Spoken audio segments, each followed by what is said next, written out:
now joined by Franziska, so I will not take up more of the airwaves than I need to. Franziska, welcome.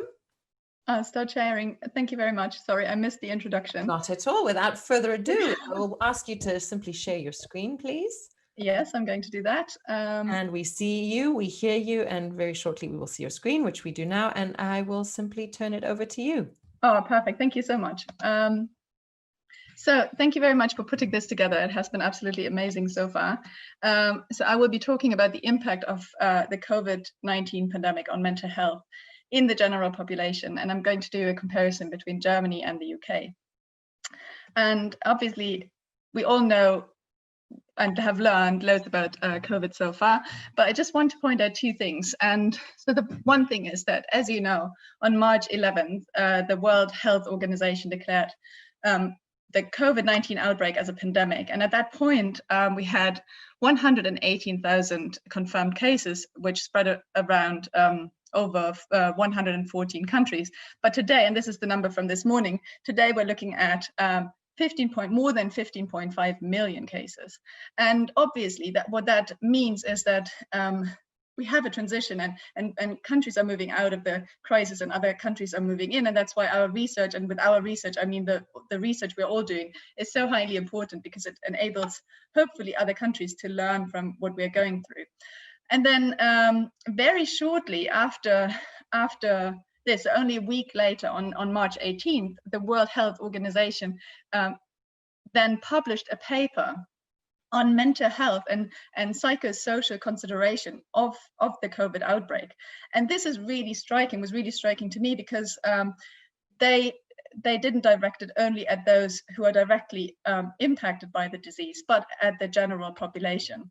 And this is also why we came up with two questions, and obviously many people were asking these questions at the same time, and that is, can we actually detect a measurable impact of the pandemic on mental health? And then obviously, because different countries implemented different strategies at different time points and reacted very differently in response to the rising cases, we also wanted to see, in terms of mental health, in terms of the impact on mental health, whether countries differed. And because we are a group of researchers from the UK and Germany, we were particularly interested in the comparison between these two countries, because at the point when we planned this study, both governments in both countries reacted very differently to the outbreak.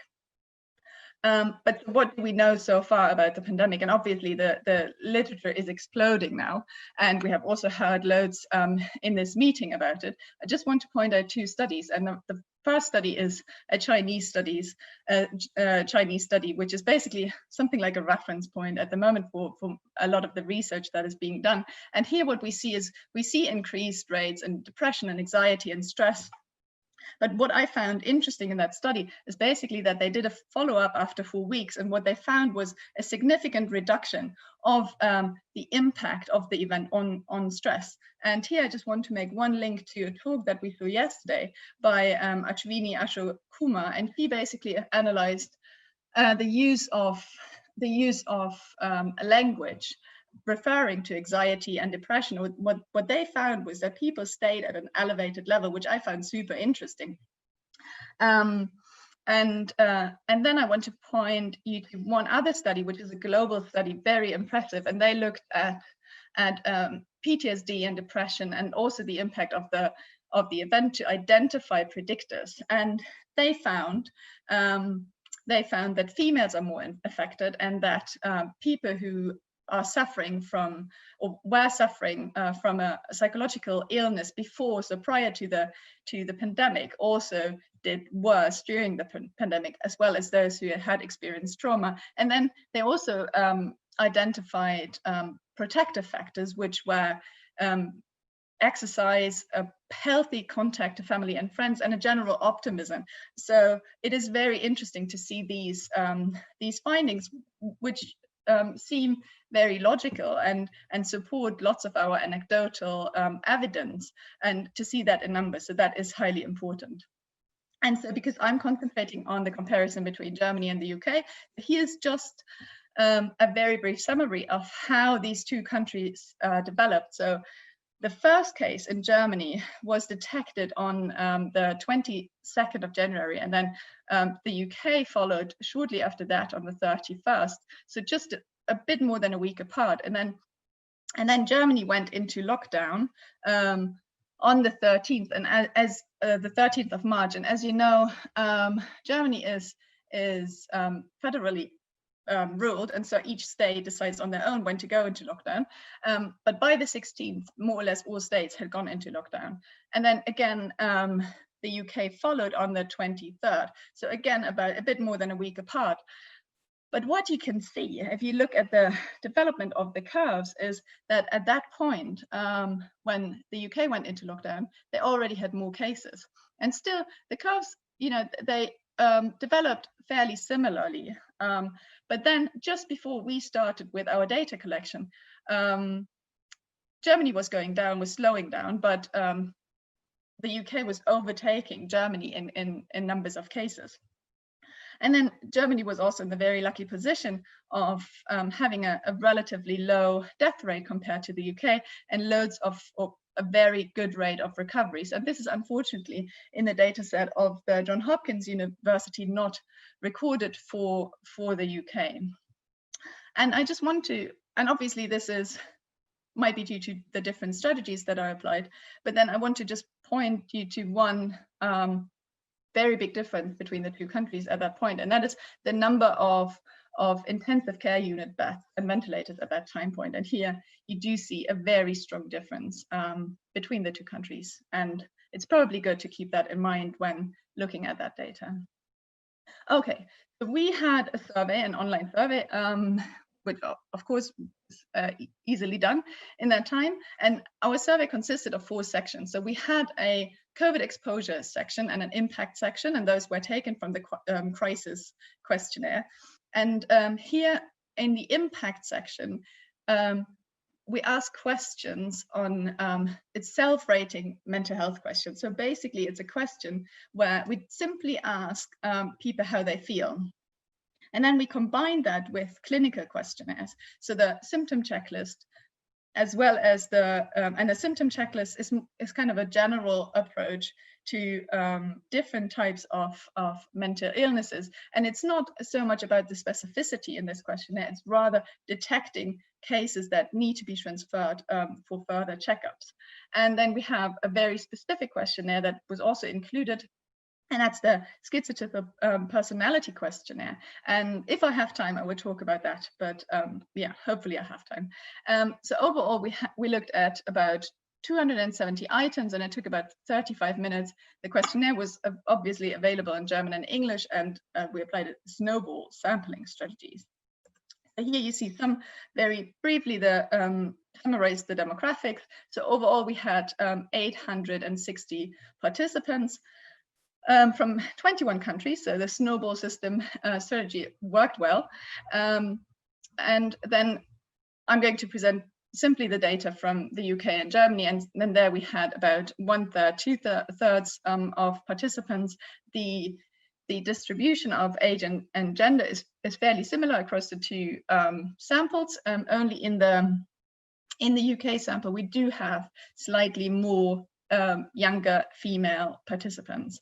And down here you can see the plot of the highest education for the sample. And what you can see is that there are slight differences, with Germans having more master degrees than the British respondents. But this and British respondents in contrast do have more bachelor degrees. But this could be due to is possibly a fact due to the sampling that we have yet more younger respondents in that group, because overall the education is similar. Okay, and now I'm going to start with some more interesting results. Okay, so how much are people in our sample affected?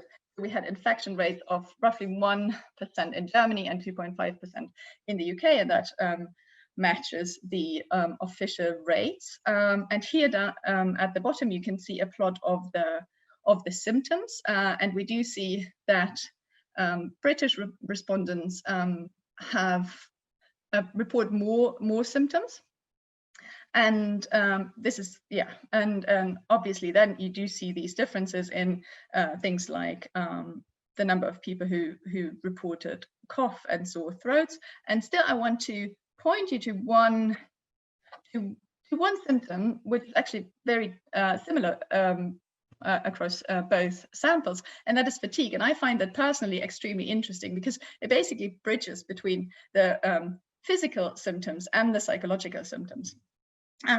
And this is interesting because we can't really say whether it is due to the disease itself or due to the psychological symptoms. And it's nice because the question is whether we actually need to make that distinction, or whether we should not whether we should not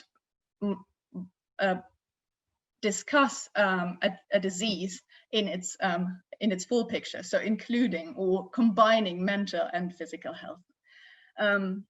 Okay, so how much are people affected in their work and in their financial life? And what we can see here on the left side is that people in the UK are significantly more impacted financially. So they seem to suffer more. This is also apparent in the impact on work. So people in the UK report with fewer cases that their work hasn't been impacted. And I just want to point you or explain you why we have such a big difference in this in this aspect here, which is overtime and negative hours. And this is simply because this concept doesn't really exist in the UK. So more people from Germany would respond to that. And we didn't really make that clear in our questionnaire. So just to explain this huge difference between the two countries. And also what we wanted to know was how was the effect on the families and the close contacts. And what you see basically is that, again, respondents from the UK had a much bigger impact in their families and close contacts, and that both a direct effect in terms of infections, as well as an indirect effect on their work. And so that basically, that was our baseline understanding of the situation. And then we moved on to the mental health questions. And again, just as a reminder, these are self-report questions. So you see the questions here on the side. And I know that these next two slides are very busy, but I will walk you through them. So what we can see here is a rain cloud plot, basically consisting, you can see the question here and you can see the rating, and then you see the individual responses with the mean rate in the middle and then a density plot on the side. And you have that for both time points. And what becomes apparent when looking at these graphs is that we have an overall flattening and a shift from the more positive extreme to the more negative extreme. And we see in our, we performed a Poisson regression to look at these categorical responses. And what we do see, we find a significant time effect from before to during the pandemic. And also we find that people respond differently to these mental health questions, which was to be expected. And for some of the question, we do see interactions with country. And I just want to point out too here, so what I find very interesting is that we see that people in Germany seem to be more concerned during the pandemic. And in contrast to that, for example, that we see that people in the UK are less able to enjoy their normal activities. But again, this is just a selection out of a big number of mental well-being questions. And here's just another example. Again, you see the overall flattening. And just to point out two aspects, again, is which illustrates really nicely the shift from one extreme to the next. Okay, so now I'm going to give you a very brief interim summary. So what we've seen so far were the infection rates in Germany were 1% to in comparison to 2.5 in the UK. We saw that there was a stronger impact on the families in the UK compared to Germany, and we saw a stronger financial impact in the UK versus Germany. We also saw that strong general shift in mental well-being, so people being more anxious and lonelier, concerned and more negative. And here now is a very interesting finding that, that was absolutely striking to me, which was a different set of questions summarized at how hopeful you were during the pandemic and how concerned you were about your about the stability in general of your life. And we found strikingly that people from the UK were more hopeful for an end to come, and they were also less concerned about stability of their life. And so it's interesting integrating this into the summary, seeing that people in the UK are more affected, and there is this general impact on mental health with everyone doing worse basically, and still the UK respondents are more hopeful and less concerned. So obviously this questionnaire is not going to answer that, but it is a question of whether this is a difference in mentality, or a general cultural difference of how to approach a crisis. And maybe if there is room at the end, we can discuss that. So I found that really interesting. So then in the second part now of my talk, I just want to very briefly talk about these specific questionnaires that we used, as well, these clinical questionnaires. And the symptom checklist, just to give you some understanding of it, it breaks the questions down into 6 subgroups, like depressive symptoms or symptoms of mistrust and social phobia, for example. But then you can also generate a global symptom index, which basically symbolizes, which basically stands for the severity of the symptoms. And what we do see, we see a significant difference between the two countries, with the UK showing higher, or a higher percentage of UK respondents scoring higher on this global symptom index. And then here, what you see on the right side is basically, because we didn't have this baseline for a baseline for this questionnaire, so we introduced kind of an artificial subjective time point, in which we asked on each individual question, has this changed? So is that now more than it was before, or less than it was before? And what you can see here is that on 25% of the questions, people actually report that they experiencing these symptoms now more than they have experienced them before. And that is very interesting. But it becomes even more apparent when you look at the cutoff rates. So here I'm comparing the sample with a population norm sample. So in the population norm, what you would expect on each individual of these subsections, which are here plotted, and you can see what they mean up here, is you would expect about 10 to 15% of people scoring above the cutoff. And what we see is absolutely actually quite shocking how big the increase is of people who would, under normal circumstances, needed a follow-up with psychological interventions, so to say, and further investigations of whether they would reach criterion for psychological illnesses. And then, of course, we also looked at interaction models, and this is really preliminary work and work in progress, but we obviously wanted to know what are predictors and risk factors. And here, what we found, again using a Poisson regression model, we found that very strong predictors of how well or not well you do is how your mental health and physical health status is before. And that is, again, a very nice finding, because it shows the interaction between both. So you can't really separate mental health and physical health. It would be really good to actually look at it in a joint fashion.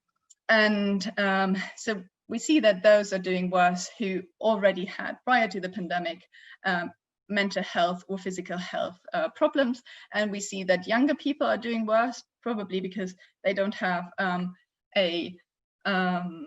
that probably because their life situation is less stable, we see that parents are at risk. So here you can basically see these additional stresses of possibly doing homeschooling or worrying even more that your financial system is not sufficient. And then, of course, we do see this very strong effect of people who are financially impacted, and also those are doing worse on the general symptom scale. And again, and this is something that we also heard about in this during this meeting, is that we have an interaction with or an association with the use of social media. So the more social media you consume, also the worse you score on these symptom scores. And then we found some protective factors, and those are higher education, and then interestingly, using more time on reading books than social media, and having a better relationship with your family members. And of course, and this is nice that we could find this, we also saw the protective mechanisms of spending time outside and exercising, which had been presented in other studies before. And how am I in terms of time? Is it still okay? Can I talk about the other part? We have about 3 minutes. Okay, so maybe I just sum up then.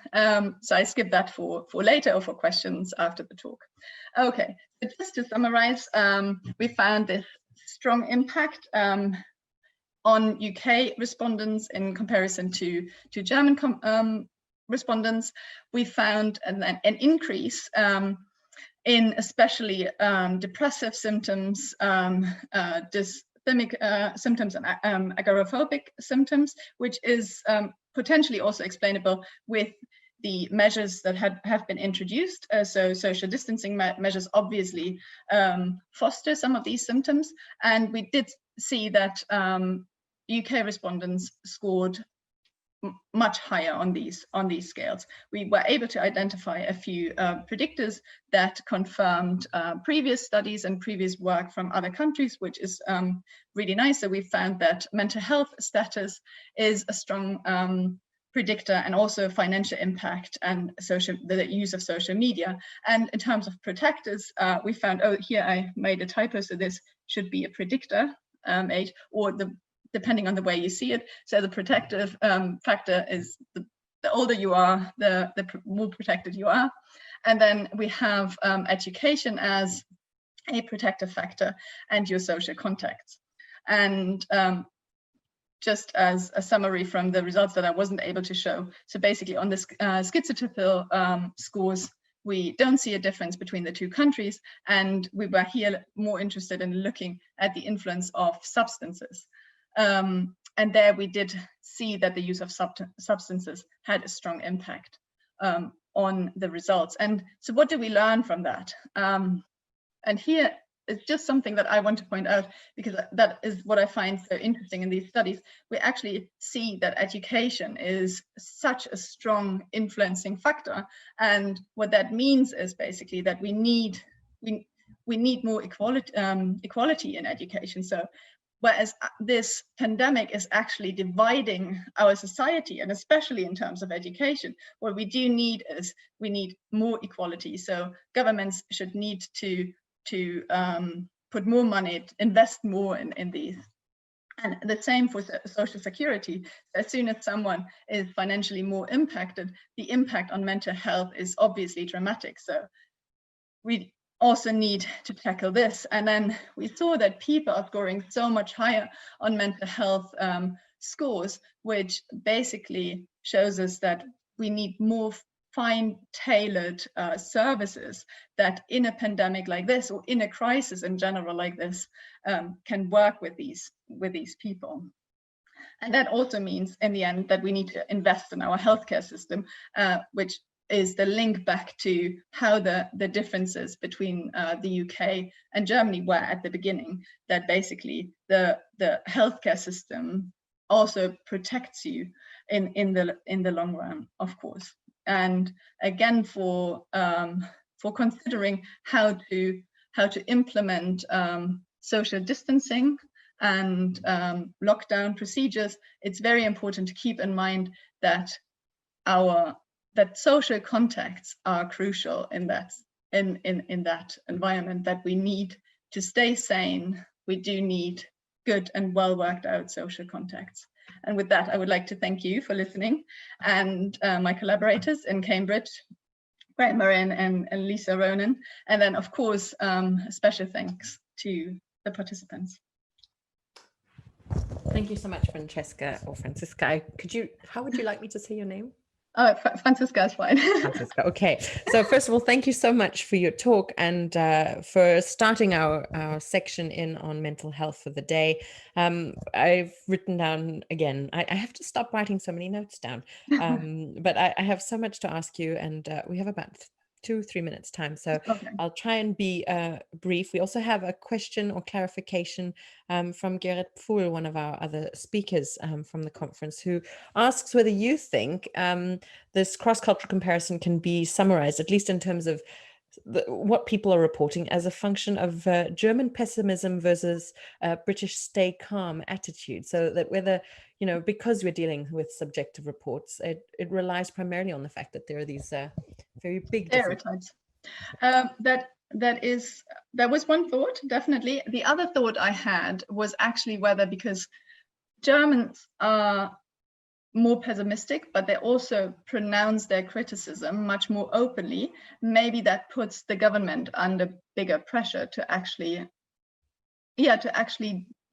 work on issues like that. So maybe because they are so unhappy often with different situations, maybe that forces the government to take over more social responsibility, something that is in some parts not really present in the UK. I mean, also from my personal experiences of having lived there, often there is a strong sense of community in the UK because the government is not supporting the community as much as potentially in Germany. But that is very hypothetical. No, interesting hypothesis. I think I just want to also draw the link between your talk and things we heard from Micah Allen, for example, but just generally that we need to consider the mind and body as being connected. And you linked them obviously with one of your results on fatigue being a bridge between the two. I did have a quick question in terms of sort of clarification. You showed in your rainfall plots that it seemed like the German ones were less happy, more concerned, but also enjoying activities more. And be curious to hear what you have to say about that. Yeah, it is difficult to say, because obviously these are just single questions, and it's always difficult with these self-report questions to really know what people have in mind.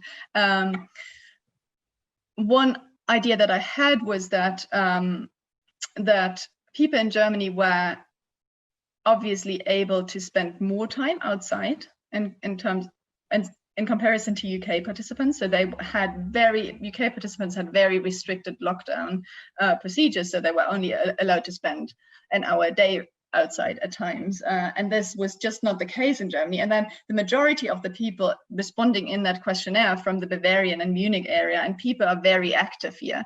And these outdoor activities were not too much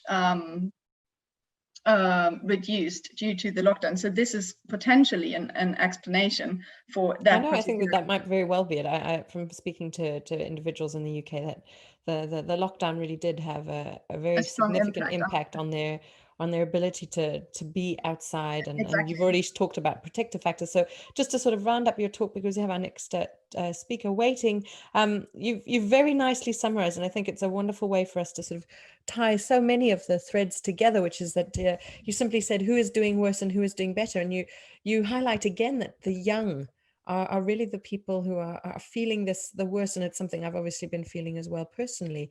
Is it that we're the ones who are carrying the financial impact the most? Is it we who are, what do you mean by young, first of all, is a question, and is the young really these young adolescents who are being consumed by social media? Is it the young young parents who are having to deal with childcare?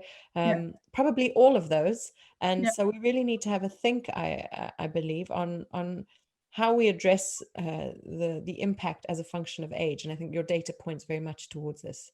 Yeah, it is extremely interesting. And I think that we have in the past years, I think we have experienced also a shift in social security in general, with people, younger people being less often able to, so to say, overcome in terms of success and social stability their parents. And I think we're in a much more vulnerable position, implementing so many more changes and potentially also being exposed to more critical situations like environmental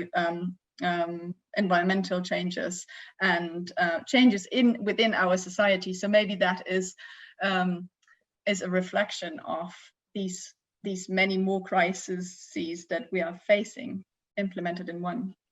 Yeah, absolutely. So on that note, I'm afraid I'm going to have to cut us short, but thank you so much for joining us. Thank you for sharing your data and for opening our section on mental health. Franziska Knolle from TOM, based here in Munich.